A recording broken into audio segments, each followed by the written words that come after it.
You might call it, and indeed it was, a mouse. But then it was a mouse on its hind legs and stood about 2 feet high. A thin band of gold passed round its head under one ear and over the other, and in this was stuck a long crimson feather. As the mouse's fur was very dark, almost black, the effect was bold and striking. Its left paw rested on the hilt of a sword very nearly as long as its own tail. Its balance, as it paced gravely along the swaying deck, was perfect, and its manners courtly. Lucy and Edmund recognized it at once as Reepicheep, the most valiant of all the talking beasts of Narnia, and the chief mouse. It had won undying glory in the second battle of Verona.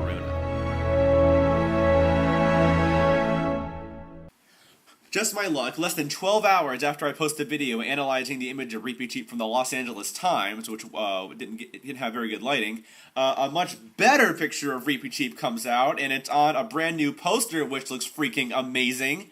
And so now I've got to quickly post the video right now talking about that. Man, what can I say? I mean, obviously the first thing I got to talk about is Reepicheep, the little in the bottom right corner there.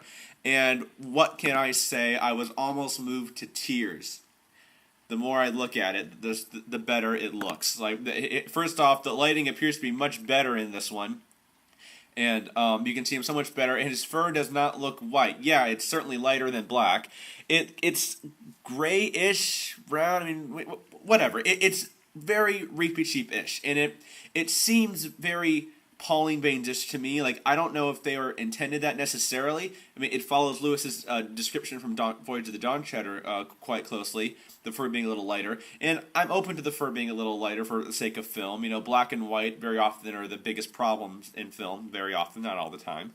And so, wow, I love him. I think he looks fantastic, and hopefully when we get more pictures, I'll still feel like it.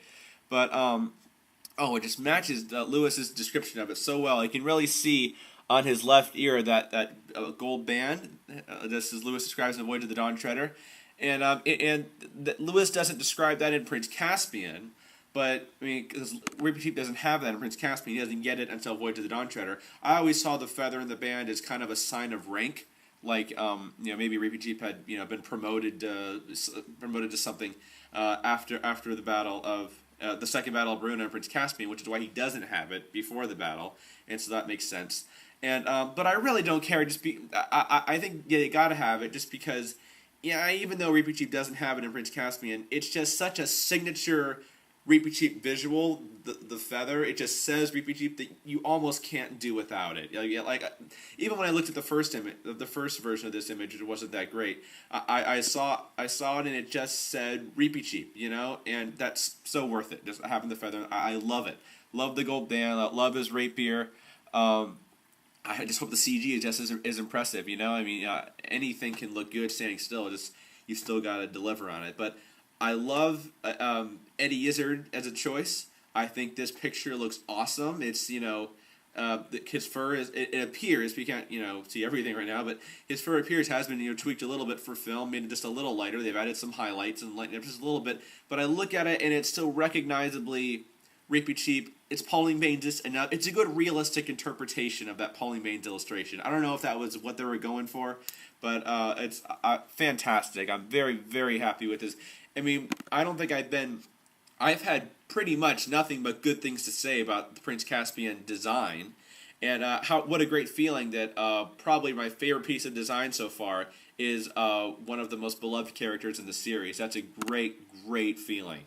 So I can't begin to give enough thumbs up to Prince Caspian design. It looks like they've delivered on Reepicheep. Obviously, we'll have to see how they handle the animation and if Eddie Izzard's voice really works. But right now, this is just unbelievable. But I think there's something else too. Yeah. Oh yeah. There's a poster too. I think. And there's nothing. This isn't really anything that we haven't seen. Obviously, this is a much better quality image, and that everything is about to change forever. We've seen that phrase a couple times, and obviously it's in the trailer. And I think this is an awesome looking poster. It's much better than the first poster. I'm definitely going to buy this off. After I went to all the trouble of framing that first poster, I'll probably have to take it out and put it on my door or something. And this one I'll have to frame. But it's just a neat poster. I don't. The whole green Aslan thing is kind of weird. I mean, I see what they're going for. That's kind of odd.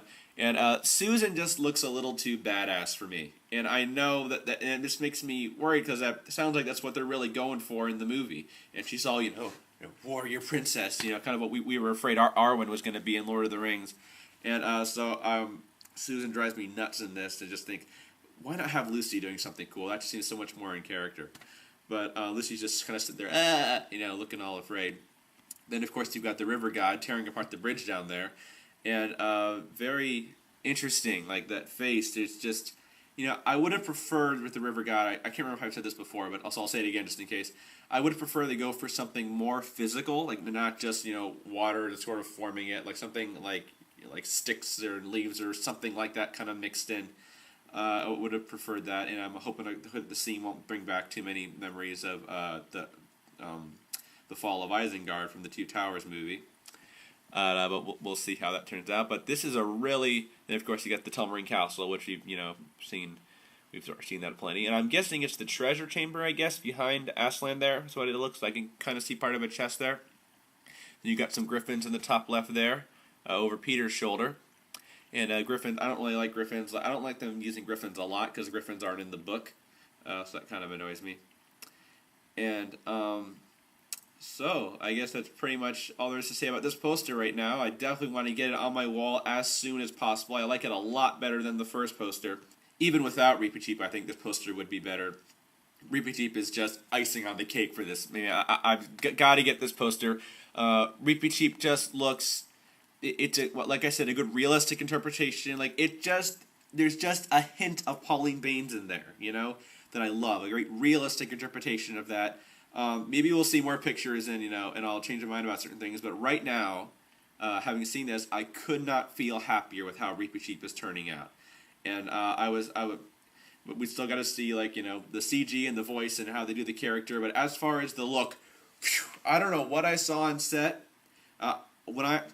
On set, I swear, I saw a stuffed animal, about this big, and it was, who else could it be? It looked like Reepicheep. Now, there's a couple options, maybe that wasn't Reepicheep that I saw, but again, there are the people that saw, concept art of Reepicheep that have reported saying that he was had some predominantly white, or it's brownish, but at least a white belly or something, and so not really sure what happened. So it's possible they were seeing different characters, possibly.